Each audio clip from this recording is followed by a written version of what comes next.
नमस्कार विद्यार्थी मित्रांनो, तुमचं पुन्हा एकदा स्वागत आहे आपल्या गव्हर्नमेंट एक्झाम्स या यूट्यूब चॅनलवर. मित्रांनो, GMC सोलापूर 2025 च्या एक्झामच्या तयारीसाठी आपण या यूट्यूब चॅनलवर जोडल्या गेलेला आहात.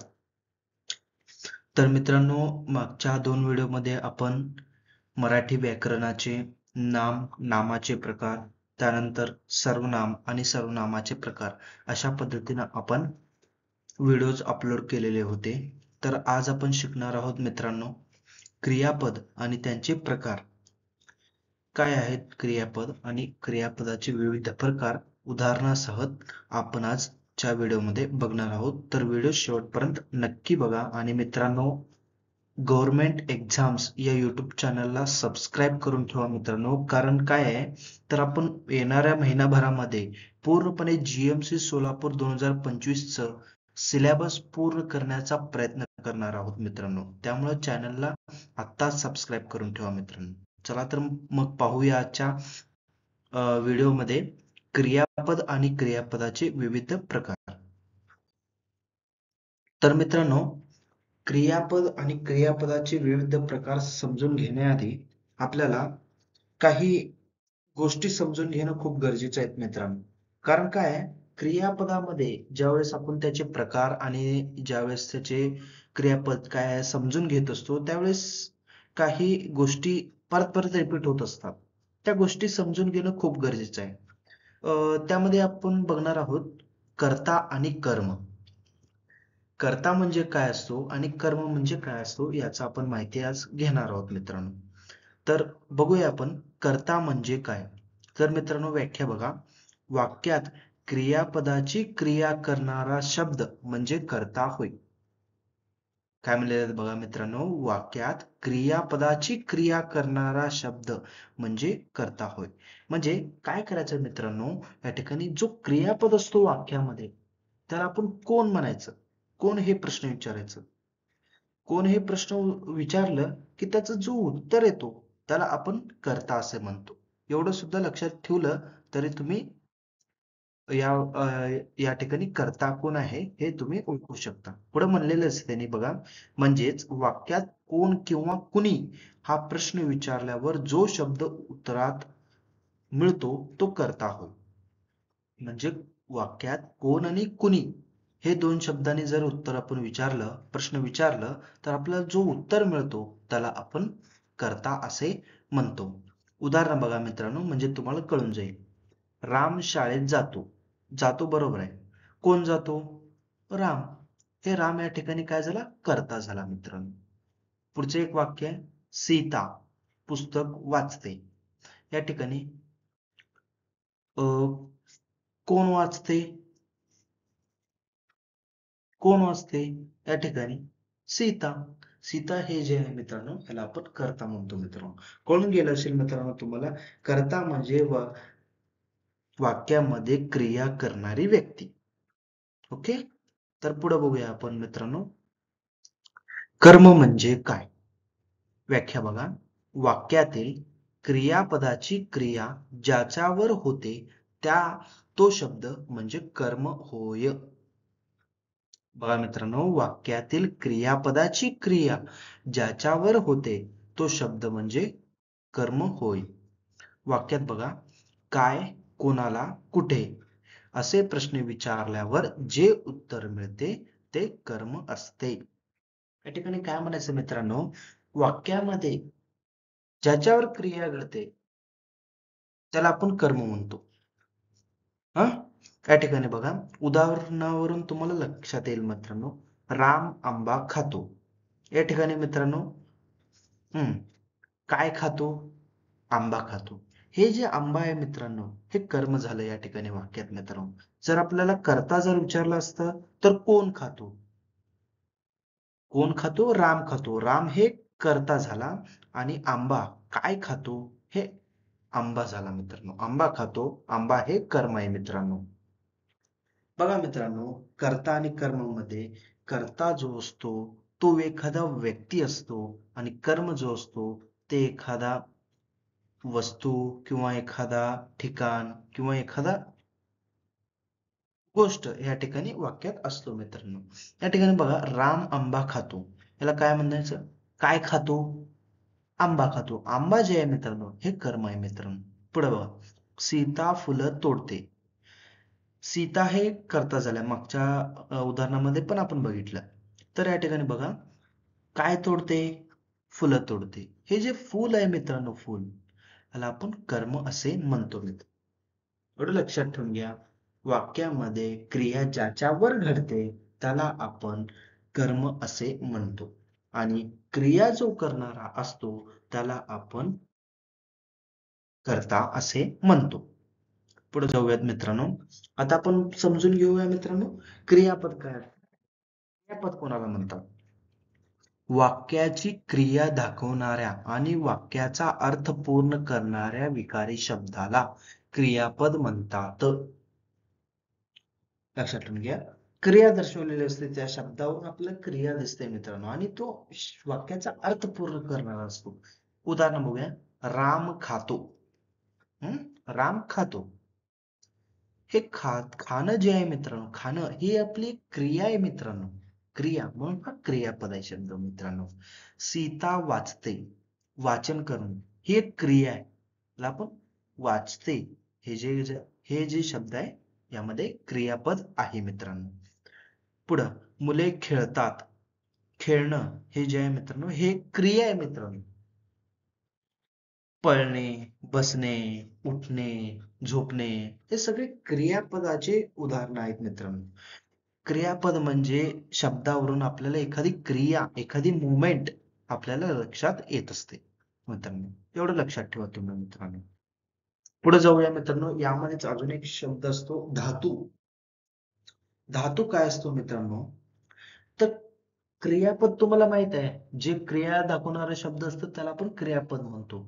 तर क्रियापदाचा मूळ शब्द त्याला आपण धातू म्हणतो. इथं व्याख्या पहा, क्रियापदामधील मूळ क्रियावाचक शब्दाला धातू म्हणतात. आता क्रियापद आहे. आता क्रियापद आहे. क्रियापदाचं जे मूळ शब्द असतो त्याला आपण धातू म्हणत असतो. आता एक उदाहरण समजून घ्या. राम सायकल चालवतो.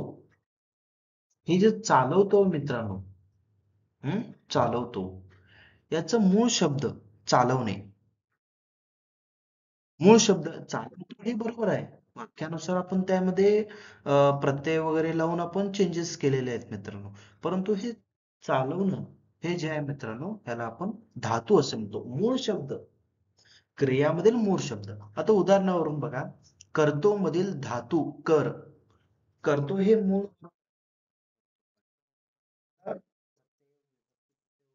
पण अर्थपूर्ण करतो, परंतु करतो मधील जो कर आहे, करणे, हे जे मूळ शब्द आहे त्याला आपण धातू असे म्हणतो. पडतो मधील पड हे धातू आहे मित्रांनो.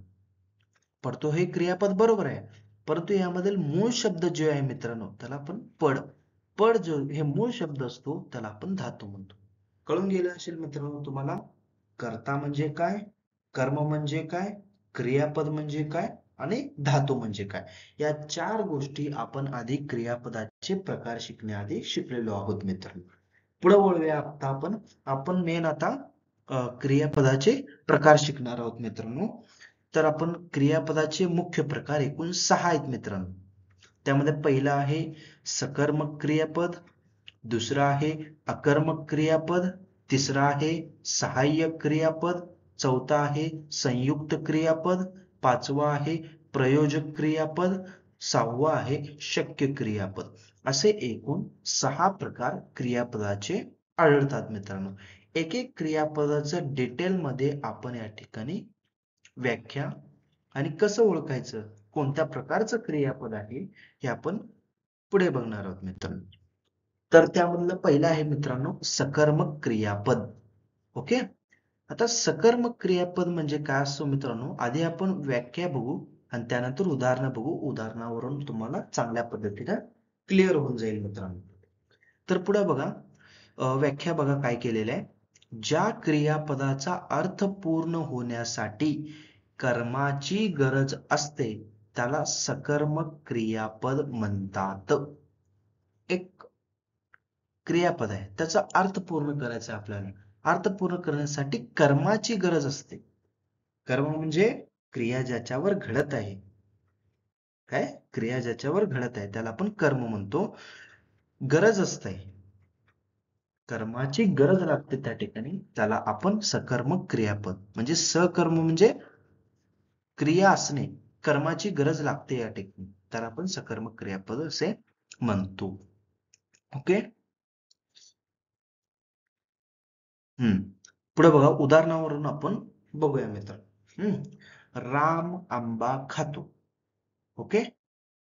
आता या ठिकाणी सकर्मक क्रियापद तुम्हाला माहित आहे, खाणे, खातो. ओके. हा.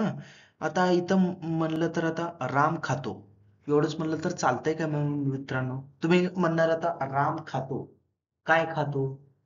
आंबा खातो. म्हणजे या ठिकाणी कर्माची गरज लागते मित्रांनो, गरज लागते.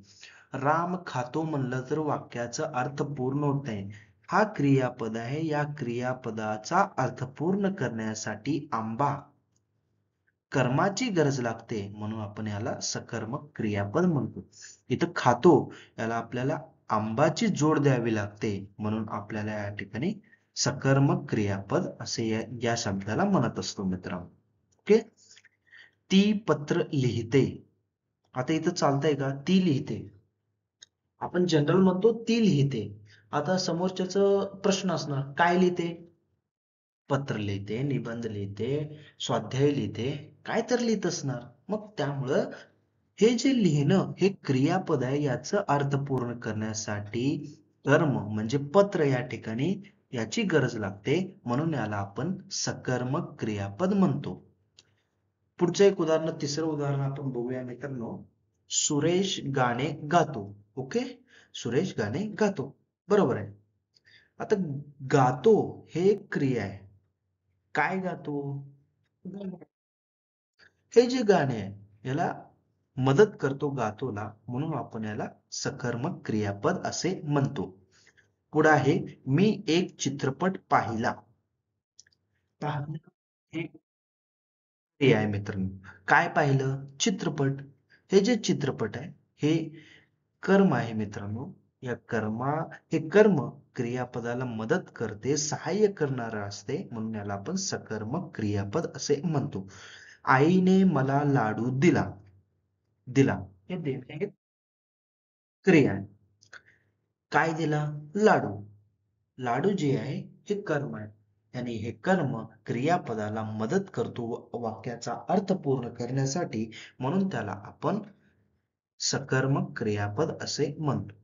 लक्षात ठेवून घ्या मित्रांनो, सकर्मक क्रियापदामध्ये कर्माची गरज लागते क्रियापदाला अर्थ पूर्ण करण्यासाठी, त्याला आपण सकर्मक क्रियापद असे म्हणतो मित्रांनो. पुढे बघूया मित्रांनो आपण. तर दुसरं प्रकार आहे मित्रांनो या ठिकाणी अकर्मक क्रियापद. अकर्मक क्रियापद, ज्या क्रियापदाचा अर्थ पूर्ण होण्यासाठी कर्माची गरज नसते आणि क्रिया कर्त्यापाशीच थांबते, त्याला अकर्मक क्रियापद म्हणतात. लक्षात ठेवून घ्या, अर्थ समजून घ्या. ज्या क्रियापदाचा अर्थ पूर्ण होण्यासाठी कर्माची गरज नसते, कर्माची गरज या ठिकाणी लागत नाही. आणि क्रिया जी आहे ती कर्त्यापाशीच थांबते. कर्म म्हणजे ज्याच्यावर क्रिया होत असते, आणि कर्ता म्हणजे जो क्रिया करत असतो. ओके. थांबते, त्याला अकर्मक क्रियापद म्हणतात. इथं या ठिकाणी कर्माची गरज नसते मित्रांनो, आणि क्रिया जी आहे ती कर्त्यापाशीच थांबत असते. या ठिकाणी बघा, उदाहरणावरून समजून येईल. तो जोरात हसतो. ओके. या ठिकाणी हसतो, हसतो म्हणून याला काय हसतो, काय हसतो, काय उत्तर भेटतो का? नाही, काहीच भेटत नाही. म्हणून या ठिकाणी कर्म आहे का? नाही आहे मित्रांनो. आता कर्म कसं ओळखतो आपण? क्रियापदाला प्रश्न विचारतो अशा पद्धतीनं. हसतोला प्रश्न विचारा, तो जोरात हसतो, काय हसतो? नाहीये. म्हणू शकत नाही. त्यामुळं मित्रांनो या ठिकाणी हे हसतो क्रियापदाला या ठिकाणी कर्माची गरज लागत नाही, म्हणून याला आपण अकर्मक क्रियापद असे म्हणतो. कुत्रा पळाला. काय पळाला असं म्हणतो का? नाही, कुत्रा पळाला संपून गेलं. हं आणि हे जे कर्त्यापाशीच या ठिकाणी क्रियापद संपून जाते. कुत्रा पळाला, संपलं विषय, वाक्यच संपलं. त्यामुळं या ठिकाणी हे जे कुत्रा पळाला, हे पळणं या कर्त्यापाशीच थांबतं, म्हणून याला आपण अकर्मक क्रियापद म्हणतो. लक्षात ठेवा मित्रांनो, या अकर्मक क्रियापदामध्ये कर्माची गरज लागत नसते, म्हणून आपण त्याला अकर्मक क्रियापद असे म्हणतो. बाळ झोपले. या ठिकाणी झोपणं ही एक क्रिया आहे आणि या ठिकाणी जे बाळ आहे हे कर्ता आहे. त्यामुळं मित्रांनो या ठिकाणी कर्माची गरज लागत नाही. बाळापाशीच्या ठिकाणी क्रिया संपून जाते, म्हणून त्याला आपण अकर्मक क्रियापद म्हणतो. तो गावी गेला. गावी गेला, कर्माची काय गरज लागणार नाही, त्यामुळे या ठिकाणी आपण याला अकर्मक क्रियापद म्हणतो. आंबा झाडावरून पडला. पडला हे जे हे आपलं कर्ता आहे त्याच्यापाशीच आपलं जी क्रिया थांबते आणि कर्माची या ठिकाणी गरज भासत नाही, म्हणून याला आपण अकर्मक क्रियापद असे म्हणतो. क्रिया आंब्यावरच घडलेली आहे. आंबा पडला, संपलं. ह्याची काय काय पडला, कुठे पडला, अशा पद्धतीने आपण काही प्रश्न विचारत नसतो, म्हणून त्याला आपण अकर्मक क्रियापद असे म्हणतो. पुढे आहे मित्रांनो संयुक्त क्रियापद. संयुक्त क्रियापद याची व्याख्या आपण बघू. जेव्हा वाक्याचा अर्थ पूर्ण करण्यासाठी धातू साधित मुख्य क्रिया आणि सहाय्यक क्रियापद मदतनीस सहाय्यक क्रियापद या दोघांची गरज लागते, तेव्हा त्या दोन्हीच्या मिळून बनलेल्या क्रियापदाला संयुक्त क्रियापद म्हणतात. धातू साधित, धातू म्हणजे मूळ, क्रियापदातील मूळ शब्द आणि आपण शिकलेले आहे. हे मूळ शब्द हा हे मूळ शब्द करण्यासाठी त्याच्या मदतीला दुसरं एक क्रियापद येतो, तेव्हा त्याला आपण संयुक्त क्रियापद असे म्हणतो. थोडक्यात मित्रांनो या ठिकाणी दोन क्रियापद असतात. एक धातू म्हणजे मुख्य क्रियापद आणि दुसरा जो असतो तो एक मदतनीस म्हणून, एक सहाय्यक क्रियापद म्हणून या ठिकाणी येत असतो मित्रांनो. या ठिकाणी बघा, उदाहरणावरून तुम्हाला लगेच समजून जाईल. तो मैदानावर खेळू लागला. खेळणं हे एक क्रियापद आहे. लागला हे पण एक क्रियापद आहे. या ठिकाणी खेळू हे धातू साधित, खेळणे हे जे क्रियापद आहे त्याचं धातू साधित खेळू हे आहे मित्रांनो. या वाक्यात हे खेळू जे आहे हे धातू साधित आहे आणि लागला हे जे आहे मित्रांनो त्याच्या साठी त्या क्रियापदाचा अर्थ पूर्ण करण्यासाठी आलेला आहे मित्रांनो, म्हणून त्याला आपण संयुक्त क्रियापद असे म्हणतो मित्रांनो. पुढचं उदाहरण बघूया. तो खाली पडून गेला. तो खाली पडून गेला. आता या ठिकाणी मित्रांनो आता मी हे वाक्य एवढंच म्हणतो मित्रांनो, तो खाली पडून एवढंच म्हणलं तर पुढं काय तर लावावं लागेल, आपल्याला काहीतरी म्हणावं लागेल. विचार करा, तो खाली पडून एवढंच जर म्हणलं तर वाक्याचा अर्थ पूर्ण होत नाही. परंतु त्याला आपण गेला असं जेव्हा शब्द लावतो, सहाय्यक क्रियापद लावतो, तेव्हा वाक्याचा अर्थ पूर्ण होतो. तो खाली पडून गेला, या ठिकाणी पडून गेला हे एक संयुक्त क्रियापद आहे मित्रांनो. पुढचं उदाहरण बघूया. तू हे काम करून टाक. आता मी एवढंच म्हणलो, तू हे काम करून, एवढंच म्हणलं तर चालेल का मित्रांनो? नाही आहे. करून टाक हे जे टाक आहे मित्रांनो हे एक सहाय्यक क्रियापद आहे मित्रांनो, सहाय्यक क्रियापद आहे, म्हणून त्याला आपण संयुक्त क्रियापद म्हणजे दोन क्रियापद, एक मुख्य क्रियापद असतो त्याला मदतीला टाक एक सहाय्यक क्रियापद येतो, म्हणून त्याला आपण संयुक्त क्रियापद असे म्हणतो. त्याला आत येऊन दे.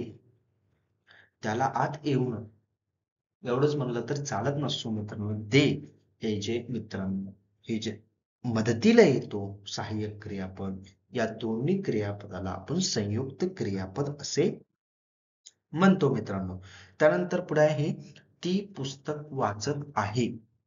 वाचत आहे हे दोन क्रियापद आहेत. यामध्ये वाचत हे जे मुख्य क्रियापद आहे त्याला मदतीला आहे हे क्रियापद आलेले आहे मित्रांनो, म्हणून त्याला आपण संयुक्त क्रियापद असे म्हणतो. शेवटी मित्रांनो एवढंच लक्षात ठेवा, दोन क्रियापद येतात, एक मुख्य क्रियापद असतो आणि एक क्रियापद त्याच्या मदतीला येत असतो, म्हणून त्याला आपण सहाय्यक किंवा संयुक्त क्रियापद या ठिकाणी आपण त्याला म्हणत असतो मित्रांनो. कळून गेलं असेल मित्रांनो तुम्हाला नीटपणे. पुढे बघूया मित्रांनो, सहाय्यक क्रियापद. पुढचा एक प्रकार आहे सहाय्यक क्रियापद. त्या क्रियापदावरूनच तुम्हाला हे कळून जाईल, सोपं आहे मित्रांनो. पहिला आपण या ठिकाणी सहाय्यक क्रियापद व्याख्या बघूयाची. जेव्हा एखादे क्रियापद मुख्य क्रियापदाला जोडून येते आणि वाक्याचा काळ किंवा अर्थ पूर्ण करण्यास मदत करते, तेव्हा त्याला सहाय्यक क्रियापद म्हणतात. हे सहसा संयुक्त क्रियापदाचा भाग असतात मित्रांनो. सहाय्यक क्रियापद म्हणजे फक्त जे जोडून आलेलं एक क्रियापद म्हणतो. त्या ठिकाणी संयुक्त क्रियापदामध्ये आता तुम्हाला एक्झाम मध्ये प्रश्न विचारला, खालील वाक्यातील संयुक्त क्रियापद ओळखा. त्यावेळेस तुम्हाला मित्रांनो हे दोन्ही शब्दाच्या खाली तुम्हाला अंडरलाईन करावं लागेल किंवा हे दोन्ही शब्द निवडावे लागतील ज्यावेळेस तुम्हाला संयुक्त क्रियापद विचारतील. परंतु ज्यावेळेस तुम्हाला सहाय्यक क्रियापद ज्यावेळेस तुम्हाला विचारतील, त्यावेळेस तुम्हाला फक्त आणि फक्त हे जे शेवटचं शब्द आहे जे सहाय्यक, त्यालाच अंडरलाईन करायचंय किंवा त्यालाच तुम्हाला सिलेक्ट करायचंय मित्रांनो. हम्म. आणि हे क्रियापद काय असतं, वाक्यातील एक काळ दर्शवतो. हम्म. काळ किंवा अर्थ पूर्ण करण्यास या ठिकाणी याचा मदत होतो.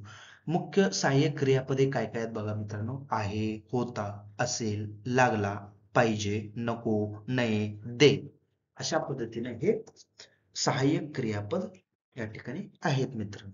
उदाहरणावरून बघा, तो अभ्यास करत आहे. आता हे करत आहे हे दोन मित्रांनो, आणि आहे हे जेव्हा शब्द विचारतील, हे फक्त सहाय्यक क्रियापद आहे मित्रांनो, आणि हे वाक्याचा काळ दर्शवतो. तो अभ्यास करत, एवढं म्हणलं तर काळ याचा अर्थ सुद्धा कळत नाहीये. आहे यावेळेस ज्यावेळेस आपण हे शब्द वापरतो त्यावेळेस वर्तमान काळ दाखवतो. आता मी हे बघा हे शब्द, तो अभ्यास करत होता असं जर म्हणलं तर हे भूतकाळ होईल मित्रांनो हे वाक्य. काय, मी जर आहेच्या जागी होता हा शब्द वापरला तर हे भूतकाळ होईल मित्रांनो. परंतु आहे ज्यावेळेस हे शब्द वापरलं त्यावेळेस वर्तमान काळ झाला, म्हणजे हे शब्द वाक्याचं काळ सुद्धा दर्शवतो मित्रांनो. हम्म. होता ज्यावेळेस म्हणलो त्यावेळेस भूतकाळ होईल, आहे ज्यावेळेस म्हणल्यावर त्यावेळेस वर्तमान काळ होईल. म्हणून मित्रांनो याला आपण आहे जे शब्द आहे हे वाक्याचा काळ दर्शवतो आणि मुख्य क्रियापदाला सहाय्यक म्हणून येतो, म्हणून त्याला आपण सहाय्यक क्रियापद असे म्हणतो. पुढं, राम शाळेत गेला होता. होता हे भूतकाळ आहे मित्रांनो. राम शाळेत गेला होता. होता हे भूतकाळ दर्शवतो आणि हे गेला हे मुख्य क्रियापदाला मदत करण्यासाठी येतो वाक्यात, त्यामुळे याला आपण सहाय्यक क्रियापद असे म्हणतो. पुढे, ती उद्या येत असेल. असेल हे भविष्य काळ आहे मित्रांनो. वाक्याचा काळ भविष्य काळ आहे आणि हे येत आहे, येणे ह्याला सहाय्यक म्हणून दर्शवतो, म्हणून याला आपण सहाय्यक क्रियापद म्हणतो. पुढं, तो रडू लागला. रडणं हे क्रिया आहे, लागला हे सहाय्यक क्रियापद येतो, म्हणून याला आपण सहाय्यक क्रियापद म्हणतो. पुढं, तू अभ्यास केला पाहिजे. पाहिजे हे कर्तव्य दाखवतो आणि हे काळाचा सुद्धा उल्लेख करतो. करणं हे मुख्य आहे आणि हे पाहिजे हे सहाय्यक म्हणून येतो, म्हणून त्याला आपण सहाय्यक क्रियापद असे म्हणत असतो मित्रांनो. एवढं लक्षात ठेवा मित्रांनो, सहाय्यक क्रियापद ओळखण्याचे दोन वैशिष्ट्ये आहेत. एक म्हणजे तो शब्द वाक्याचा काळ दर्शवतो आणि दुसरा मित्रांनो तो मुख्य क्रियापदाला सहाय्यक मदतनीस म्हणून येतो, म्हणून त्याला आपण सहाय्यक क्रियापद म्हणतो. ही दोन वैशिष्ट्ये ज्यावेळेस तुम्ही लक्षात ठेवाल तुम्हाला समजून जाईल लगेच कोणता आहे. परंतु त्या ठिकाणी ज्यावेळेस आपण संयुक्त क्रियापद पदाबद्दल बघतो त्यावेळेस दोन्ही शब्द निवडावे लागतात आपल्याला. ओके मित्र, पुढे चला. प्रयोजक क्रियापद हे काय असतं मित्रांनो, पाचवा प्रकार आहे. जेव्हा कर्ता क्रिया स्वतः करत नाही तर ती क्रिया तो दुसऱ्या कोणाकडून तरी करून घेतो असा बोध ज्या क्रियापदातून होतो त्याला प्रयोजक क्रियापद म्हणतात. कर्ता जो असतो वाक्यात, कर्ता कर्ता म्हणजे कोण? क्रिया करणारा. क्रिया करणारा जो व्यक्ती असतो, सब्जेक्ट व्यक्ती, या ठिकाणी वाक्यात समजून घ्या व्यक्ती क्रिया स्वतः करत नाही. वाक्यात क्रिया तो स्वतः करत नाही, इतरांकडून करून घेतो. करून घेतो असा बोध ज्या क्रियापदातून होतो त्याला आपण प्रायोजिक क्रियापद, म्हणजे एखाद्या पद्धतीनं दुसऱ्यांकडून काम करून घेतो असा बोध ज्या क्रिया होतो त्याला आपण प्रयोजक क्रियापद म्हणतात. उदाहरण बघूया. बघा उदाहरण, हसणे हे एक क्रिया आहे. हसवणे, हसवणे हे सुद्धा एक क्रिया आहे, परंतु हसवून घेतो आहे तो, दुसऱ्यांकडून काम करत नाही, हसवून घेतो त्याला आपण प्रयोजक क्रियापद म्हणतो. करणे, करवणे, करणं हे करणे म्हणजे काम आपण स्वतः करतो ह्याला आपण स्वतः करणं म्हणतो. परंतु करवणे, करून घेणे हे प्रयोजक क्रियापदाचं उदाहरण आहे मित्र. उदाहरण बघूया. आई बाळाला हसवते. स्वतः हसते का? नाही आहे.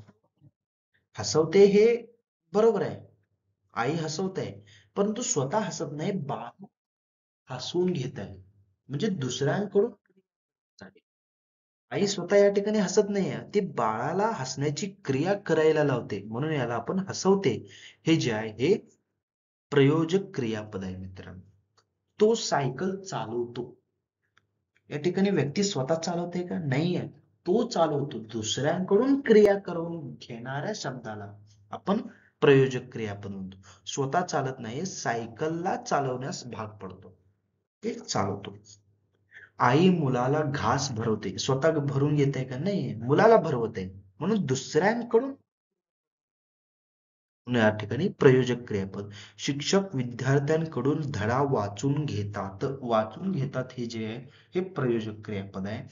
तो तिच्याकडून पत्र लिहिवतो, स्वतः लिहितो का? नाहीये, दुसऱ्यांकडून, दुसऱ्या एका मुलीकडून लिहून घेत आहे मित्रांनो, म्हणून याला आपण प्रयोजक क्रियापद असे म्हणतो मित्रांनो.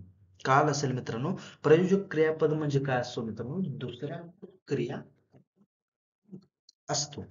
ओके, पुढे आहे मित्रांनो शक्य क्रियापद. मित्रांनो शक्य क्रियापद काय असतो त्याची व्याख्या आधी आपण बघून घेऊया मित्रांनो. कर्त्याला ती क्रिया करण्याची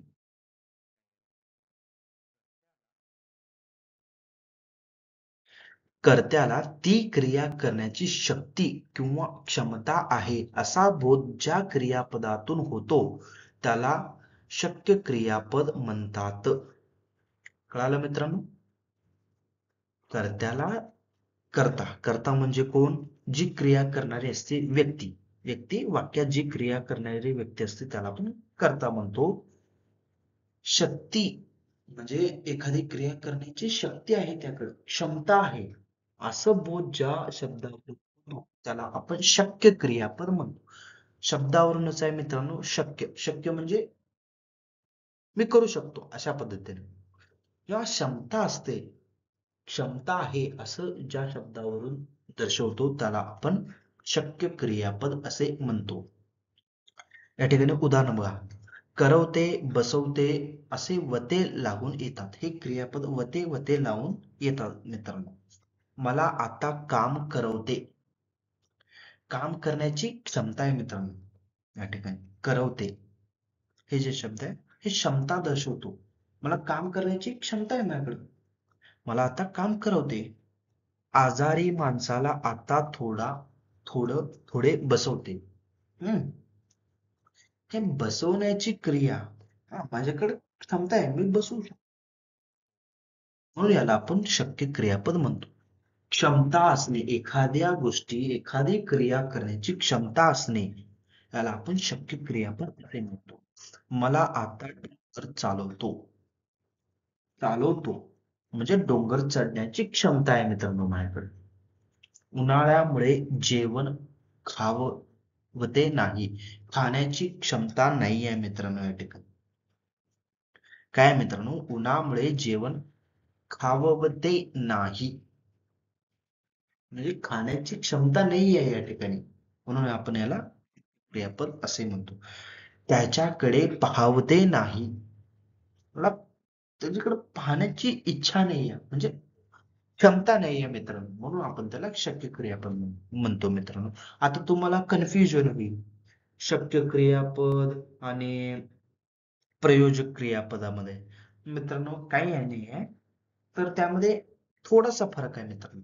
शक्य क्रियापदा म्हणजे क्षमता आपली दिसते, आपल्याला करण्याची क्षमता दिसते, परंतु प्रयोजक क्रिया आपण दुसऱ्यांना ऑर्डर देऊन काम करून घेत असतो. ऑर्डर किंवा आपण काम करून घेत असतो. एवढं लक्षात ठेवा म्हणजे तुम्हाला कळून जाईल मित्रांनो. ओके. तर मित्रांनो, ही जे वेगवेगळे प्रकार आहेत क्रियापदाचे. कर्माची गरज लागते, दुसरा क्रियापद कर्माची गरज लागते, संयुक्त क्रियापद आणि सहाय्यक क्रियापद एकत्र येतात. सहाय्यक क्रियापदामध्ये फक्त सहाय्यक क्रियापद असतो जो मुख्य क्रियापदाला मदत करत असतो आणि वाक्याचा काळ दर्शवत असतो. पद म्हणजे दुसऱ्यांकडून क्रिया करून घेणे आणि सहावं शक्य क्रियापद म्हणजे एखाद्या काम करण्याची क्षमता असणे त्याला असे क्रियापदाचे आपण एकूण 6 प्रकार या ठिकाणी पाहिलेले आहेत मित्रांनो.